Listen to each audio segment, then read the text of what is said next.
Bueno, pues muy buenas. Mi nombre es Ana Espiga. Bienvenidas, bienvenidos. Bueno, este es el primer programilla, el primer episodio de lo que hemos llamado el origen de la enfermedad. Y quiero pararme aquí antes de arrancar con nada más, porque, bueno, culturalmente, nuestro momento histórico se ha desarrollado a partir de toda la evolución, de todo el desarrollo de la tecnología, de la ciencia, a partir de científicos de otros siglos que determinaron que el cuerpo humano era pues, un ente mecánico, ¿verdad? Una maquinaria.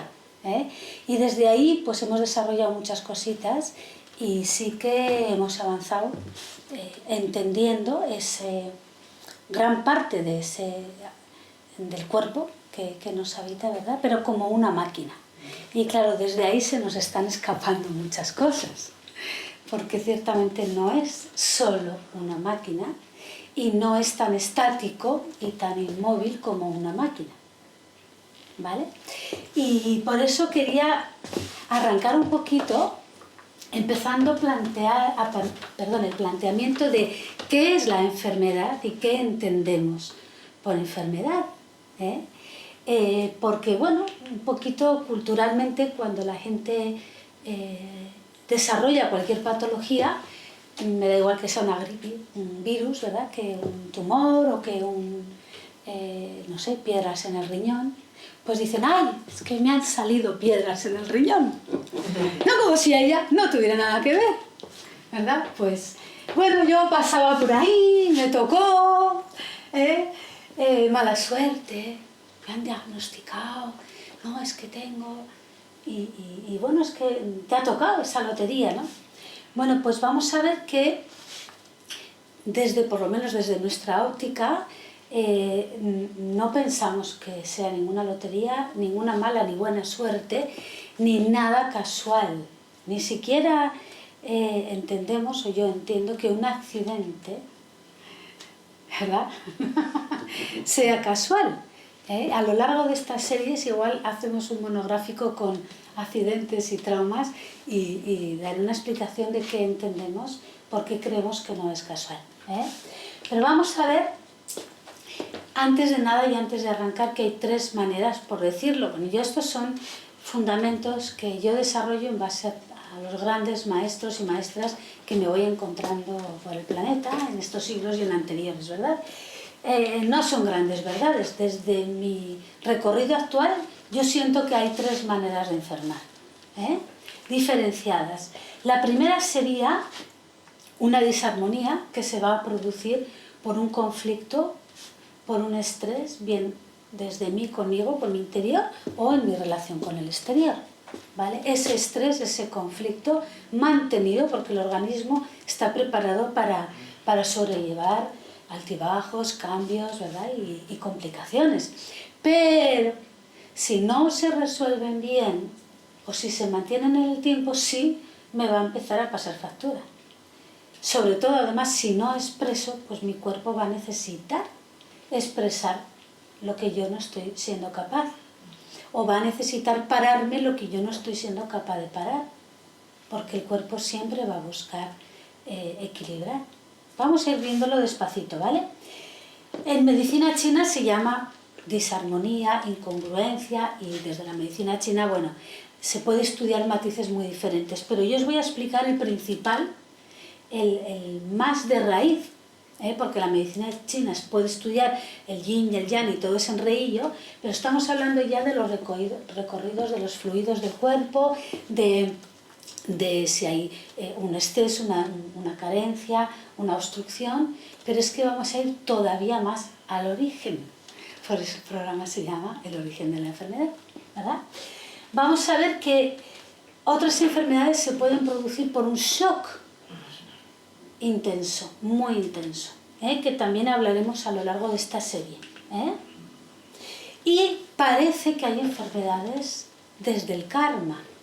A mí no me gusta mucho usar esa palabra porque siento que somos bastante ignorantes de lo que de verdad significa el karma, ¿no? Y creo que bueno, que podemos estar malinterpretándolo, pero sí parece que bien transgeneracionalmente o como alma que vengo y repito mis experiencias, yo no sé, todos los que están escuchando esto igual no lo viven así o no lo sienten así, pero yo siento que no es la primera vez que estoy aquí y que la vida es eterna, solo que lo que se acaba son las experiencias, como un día se acaba, me acuesto y a la mañana siguiente me despierto, pero en macro tiempo donde nazco como Ana, me iré como Ana y quizás vuelva como Juanito o Wenceslao, ¿no? El que sea.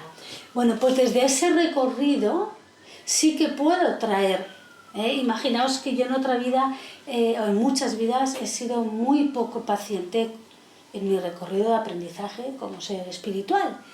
Puedo elegir tener una enfermedad antes de venir aquí para desarrollar paciencia, porque no hay manera de aprender eso. Por ejemplo, ¿no? Entonces, bueno, esto hablamos un poco, yo no estaba en el otro, bueno, he estado en el otro lado, pero no me acuerdo, entonces no os puedo contar tantas cosas, ¿verdad? Porque no me acuerdo, pero sí siento, y ya sabemos que hay cosas que son a nivel de creencias y hay otras que sientes como certezas, ¿eh? Y dan explicación, pues por ejemplo, los bebés que nacen con grandes problemas, un bebé que nace muy mal formado y que a los 7-8 meses acaba yéndose, pues probablemente esa familia pactó ese recorrido para que papá, mamá y quizás los hermanos aprendieran algo. Es muy probable, ¿no? Es mi sensación en base a los sabios de muchas épocas y de muchas culturas diferentes que coinciden dando esta información, ¿no? Y entonces da mucho sentido a muchas de las cosas que nos pasan. Nos vamos a centrar en esta introducción en esta manera de enfermar, la número 1,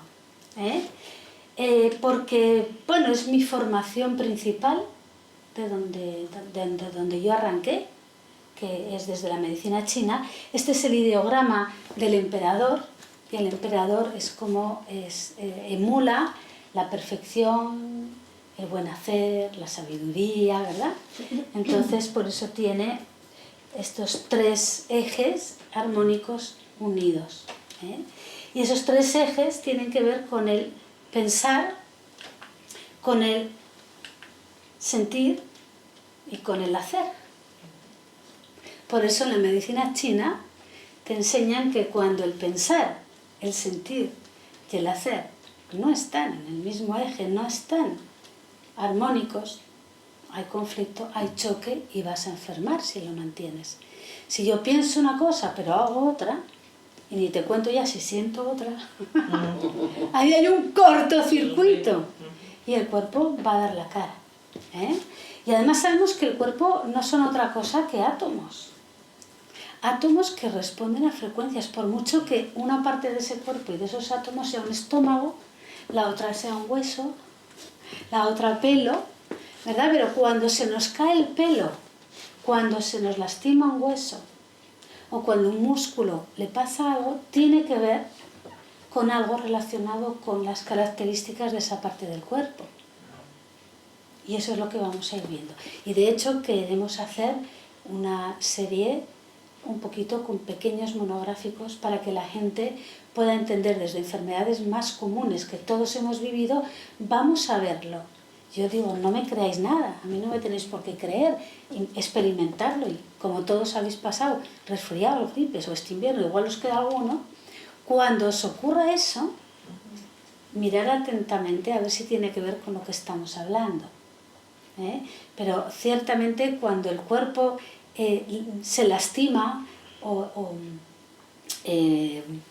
me sale ahora la palabra, ¿no? Se desarmoniza en una función o la forma se altera de una manera determinada, no es casual.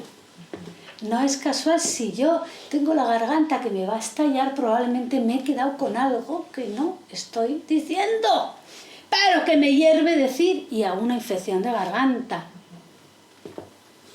Bueno, más o menos, ¿no? Por ir entendiendo un poquito de qué va esto, ¿vale? Bien. Para mí estas son unas preguntas claves cuando tenemos cualquier enfermedad, son preguntas claves que nos van a aportar datos de qué conflicto está provocando, está en el origen de esa enfermedad, ¿vale? ¿Qué estoy necesitando? Si yo estoy resfriada, estoy necesitando apartarme, un poquito de reposo, un parón, ¿verdad? Luego no lo hacemos, nos tomamos un pium porque no queremos parar. Y como comentaba antes Enrique, ¿verdad? Pues al principio el cuerpo susurra, luego ya charla un poquito más alto, hasta que acaba pegándote gritos y ya te tienes que parar sí o sí, ¿verdad? Bueno, vamos a ver qué estoy necesitando, qué me impide hacer. Este es un dato muy interesante, porque si me fracturo una pierna, ¿qué me impide hacer ahora que llevo una escayola? ¿Y qué iba a hacer que ahora no voy a poder hacer? Es muy probable que tenga que ver con eso. Lo que ya no hago, es que tengo la pierna, no puedo, pues es muy probable. No obstante, hay personas maravillosas, que yo no sé de dónde han sacado esa información, imagino que tienen la capacidad de conectar y ser inspirados, porque para mí últimamente hay dos personas de habla francesa que uso muchísimo en mi ejercer profesional. Uno es Jacques Martel, que es un señor francés que desarrolla las razones emocionales, mentales que pueden estar detrás de cada alteración y en las que me apoyo muchísimo cuando trabajo cada patología, ¿vale? Y la otra persona, y os recomiendo ese libro, se lo recomiendo a todo el mundo. Me ha dicho un amigo que le va a escribir diciendo que me dé un porcentaje de beneficios, pero es que me parece una auténtica joya de libro. Se llama El maestro del corazón y la autora es Annie Marquier. Sale luego por aquí, ¿vale? Ese es un pedazo de maestra hablando de todas estas cosas. Hay mucha bibliografía muy interesante, pero de lo último que ha caído en mis manos, me parece de las personas más completas, más claras, más profundas, a la vez más espirituales, siendo científica. Ella es matemática. Ella estudió matemáticas y ha acabado en estas locuras, como otros que también empezamos en otras cosas y hemos acabado también en estas locuras. Bueno, pues ¿qué me aporta? ¿A qué me obliga? Son preguntas que si tengo cualquier alteración y me hago, la respuesta me va a dar pistas muy interesantes de por qué estoy desarrollando eso. Porque realmente lo que llamamos enfermedad es una manifestación física de una tensión, de un desequilibrio que estoy viviendo a otro nivel, a un nivel emocional y mental. Y esta tensión es el origen que inicia la enfermedad o que la mantiene mientras no se resuelve. Por eso técnicas como EFT, que es la herramienta que yo más utilizo y todavía no la he desbancado por ninguna otra, son tan potentes porque van directamente a ese origen, a esa tensión, a esa alteración, a ese conflicto emocional o mental. Si se resuelve, en cuanto se resuelve, la inflamación de garganta ya no tiene necesidad de estar ahí, ya no tiene que expresar eso. Si tengo un miedo a un trabajo que me han llamado, si yo me rompo el pie y me pongo una escayola días antes de incorporarme a un nuevo trabajo, es muy probable que tenga que ver no con el nuevo trabajo, como yo vivo el nuevo trabajo. ¿Qué miedos tengo? ¿Qué está pasando? Porque, ya no puedo, no, es que no puedo, ya tengo que decir que no al trabajo. Pues una parte de ti está encontrando un gran alivio teniendo la pierna escayolada, porque acometer esa acción era más peligroso, más grave para mí que tener la pierna escayolada. O sea, la enfermedad viene a salvarme, viene a solventar un conflicto mayor, viene a equilibrar. Esto es algo que el doctor Hammer ha dado una respuesta ya no intuitiva, que esto es algo que medicina china, ayurveda y casi todas las culturas antiguas, las grandes sabidurías, hablaban de todo esto. Pero el doctor Hamel está dando una explicación científica, biológica, desde el diseño biológico animalito que somos. Entonces, interesantísimo, ¿verdad? Por lo tanto, la enfermedad no es algo a combatir, sino es algo a arreglar. ¿No? ¿Me miráis un poco raro? No, ¿no? Bueno, y esta, ¿veis? Aquí aparece el maestro del corazón, Annie Marquet. Esta metáfora es la que quiero elegir hoy para transmitiros qué pasa con la mente, con las emociones y con el cuerpo y con la enfermedad. Esta metáfora se ha usado, por eso he cogido este dibujito antiguo, que es el que también usa Annie, viene de las sabidurías orientales. Y explica de una manera súper nítida y súper clara qué pasa con las emociones, qué pasa con la mente, qué pasa con el cuerpo, ¿vale? Mirad, tenemos este carrito, espera, está atrasado. Veis que es un carruaje, está formado por 4 elementos. Tenemos el caballo, tenemos el carruaje, tenemos el cochero y el señor que va dentro del carruaje, o señora. Hoy en día sería un taxista, ¿verdad? Pero bueno, me gusta, es más romántico y bucólico el carruaje, ¿vale? No, y realmente se adapta mejor como metáfora. Vamos a ver que el cochero, es la mente, que el caballo son las emociones, que el cuerpo es el carruaje y que el señor que va dentro del carruaje es el amo.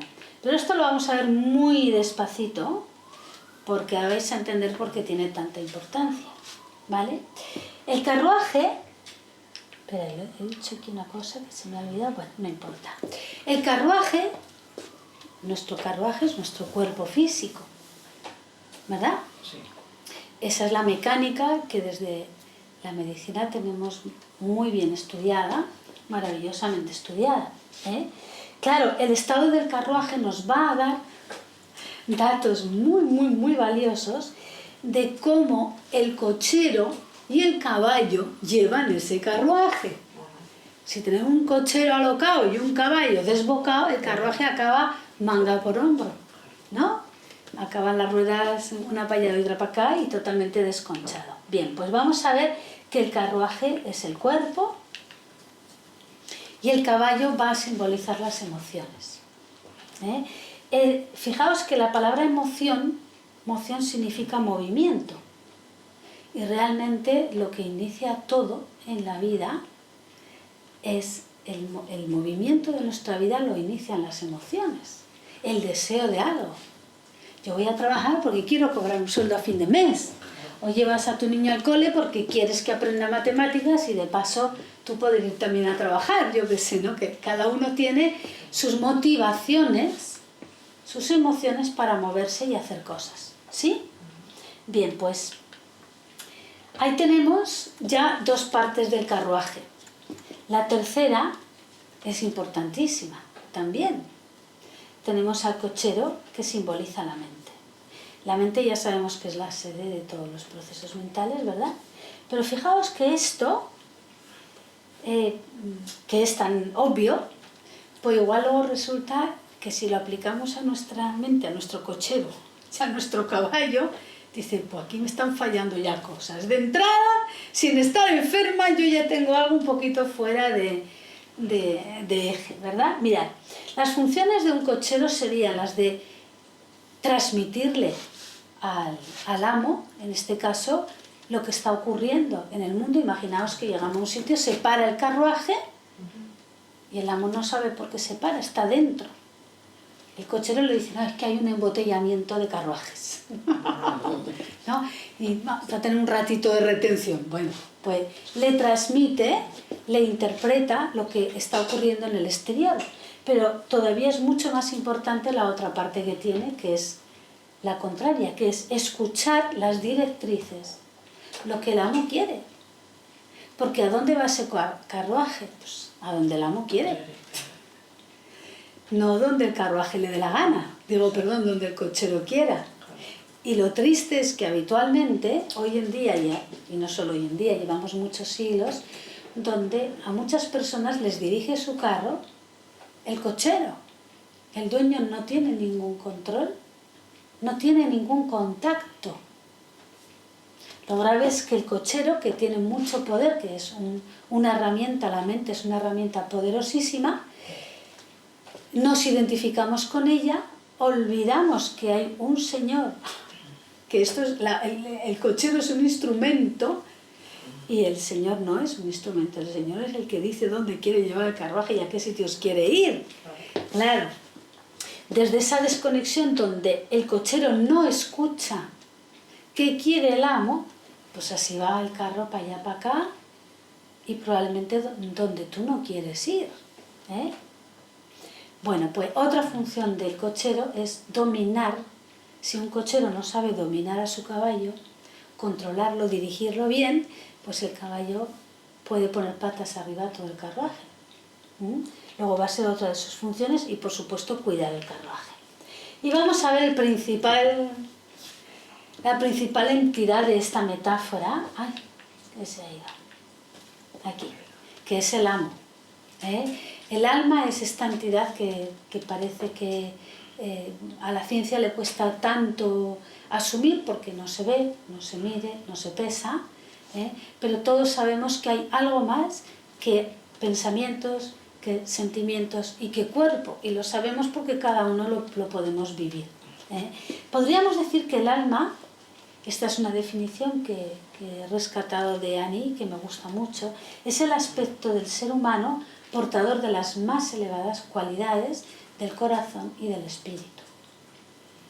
Una cosa son las emociones, que se podrían llamar inferiores, terrestres, de andar por aquí y por allá, el miedo para salir corriendo si hay un león, ¿no? el enfado si tengo que poner algo en su sitio. Son emociones más terrestres, pero hay otras emociones mucho más elevadas, que son las que portaría el alma y que son llamadas emociones superiores, que pueden ser la compasión, la gratitud, la humildad, la generosidad. Estamos hablando de otro nivel, ¿no? Muy diferente. Bueno, pues fíjate, si el carro no está dirigido desde lo que el amo quiere, si el cochero no está en contacto, está desconectado del amo, así va el vehículo ese por el mundo, dándose chocazos, agarrando caminos, bueno, pues que pueden llevar a donde no quiero, y además a callejones sin salida o a salirme en la cuneta porque es un mal camino, ¿no?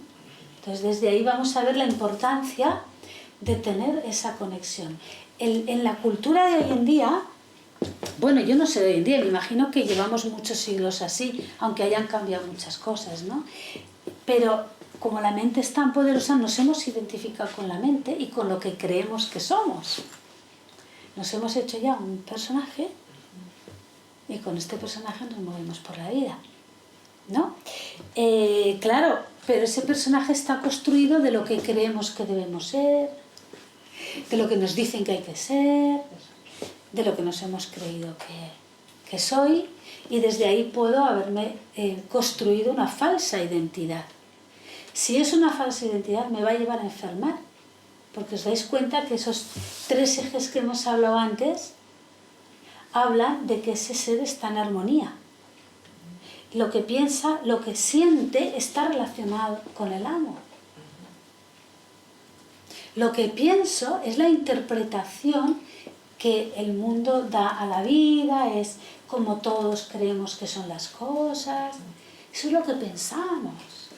Pero lo que sentimos, por eso en medicina china hablan mucho del corazón como si fuera el emperador del reino, al que hay que escuchar porque es la máxima autoridad y quien más sabe.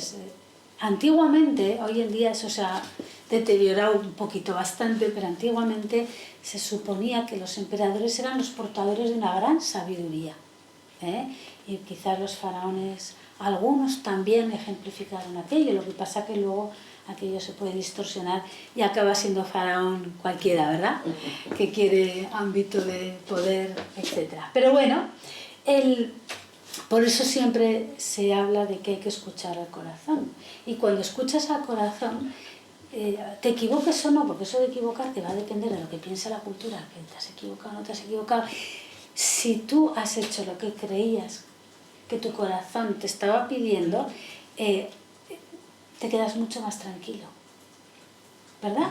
Aunque no, sin embargo, si haces lo que los demás creen y tú estás sintiendo otra cosa, pero y haces... Ahí dices, ¿ves? He metido la pata, lo sabía que esto no podía acabar bien porque no he escuchado mi corazón. Entonces, bueno, esta es una metáfora que a mí me parece muy valiosa porque ejemplifica muy bien que tenemos 4 ámbitos, que todos funcionan a una y que si uno falla, va a fallar el conjunto. Si se me sale una rueda del carruaje, no voy a poder caminar. Claro, si me cayó una pierna no voy a poder caminar, ¿verdad?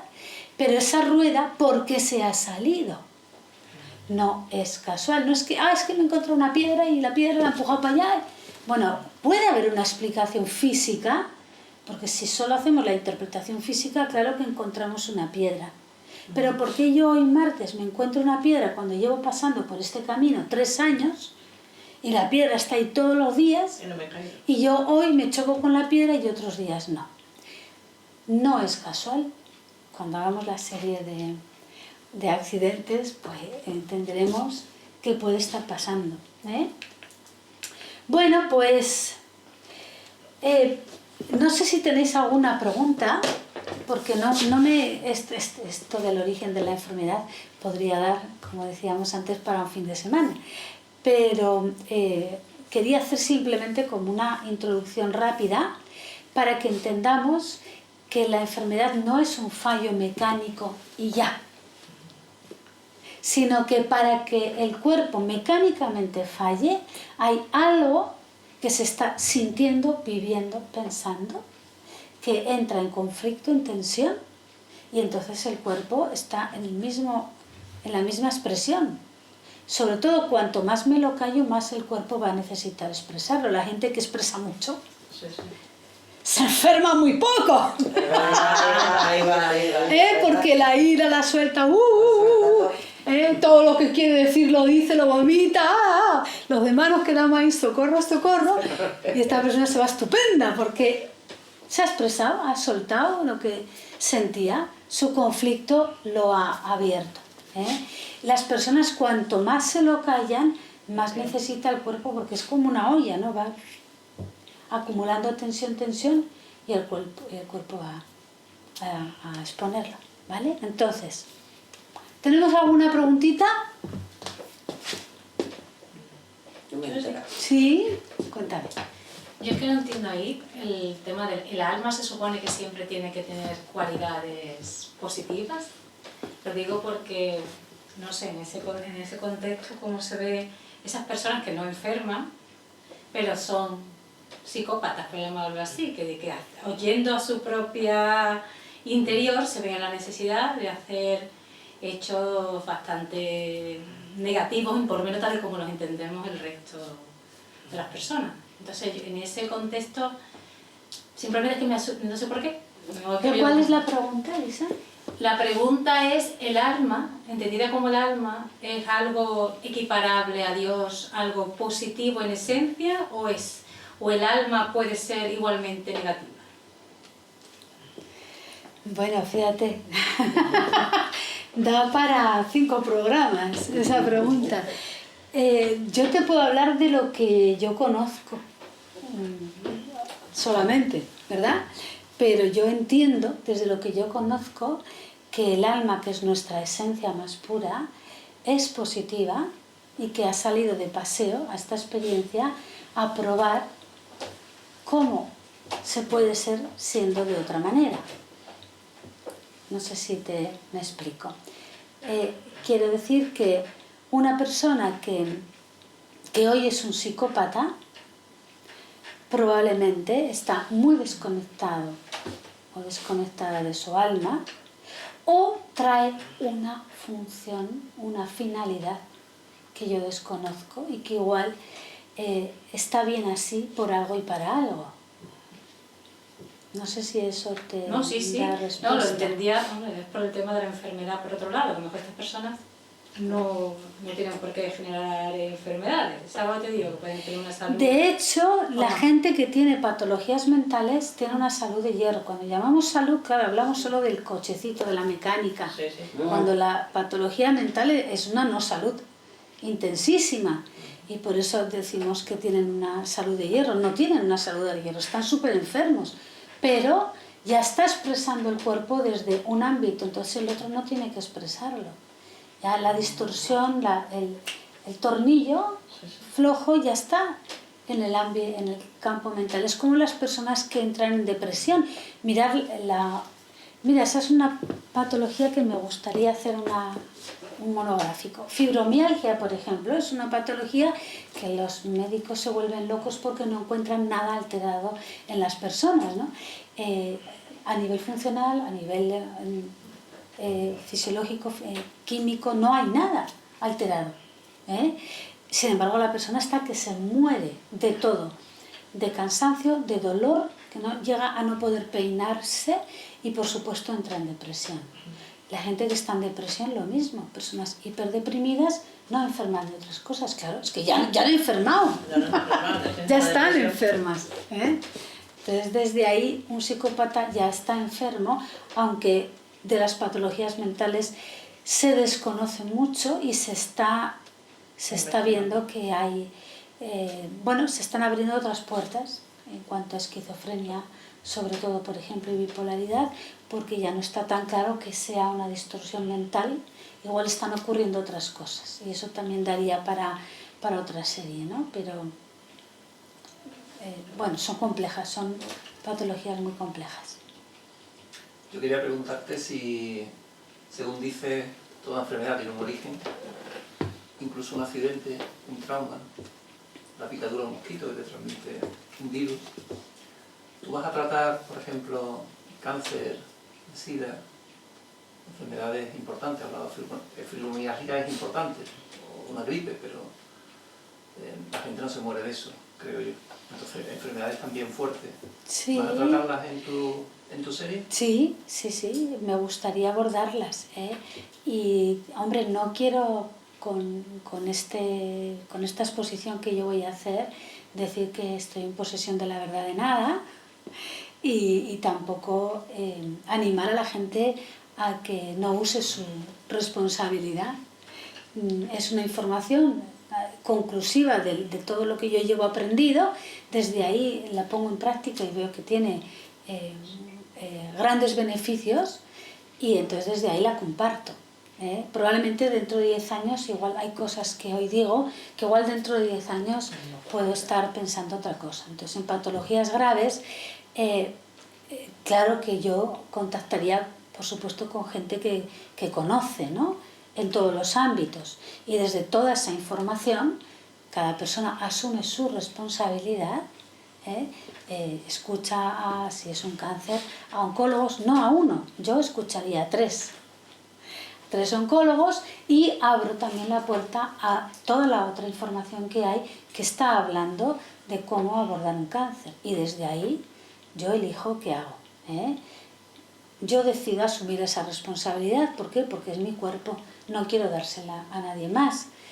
A mí me interesa mucho tener esa responsabilidad. Entonces, en patologías graves veremos que son ciertamente disarmonías más graves, más intensas, más profundas. Cuando una persona está encarando la muerte, es que está teniendo un conflicto mucho más intenso que un resfriado. Y sí que me gustaría abordar algunas de ellas. Realmente sería interminable, porque además como en nuestra cultura hemos etiquetado y entonces hay miles de enfermedades, pues no vamos a hacer miles de programas, ¿verdad? De pequeñitos programas, de píldoras que llaman, pero sí por lo menos las más habituales, las que nos pueden tocar de cerca, si no es a mí, algún familiar, tener algunos datos de qué puede estar pasando ahí, bueno, para desde ahí quizás buscar más información y acudir a otros profesionales, ¿no? Muchas gracias. ¿Vale? Bueno, si después de esta pequeña introducción tenéis alguna pregunta, podéis dirigiros a mi página web, ahí tenéis mi contacto. La página web es www.tecnicasdesanación.com y no obstante nos vamos a seguir viendo si estás interesado o interesada, porque vamos a seguir con esta serie y en concreto con alteraciones y patologías concretas para que vayamos comprendiendo qué pasa con lo que nos pasa. Encantadísima y espero que te haya ayudado.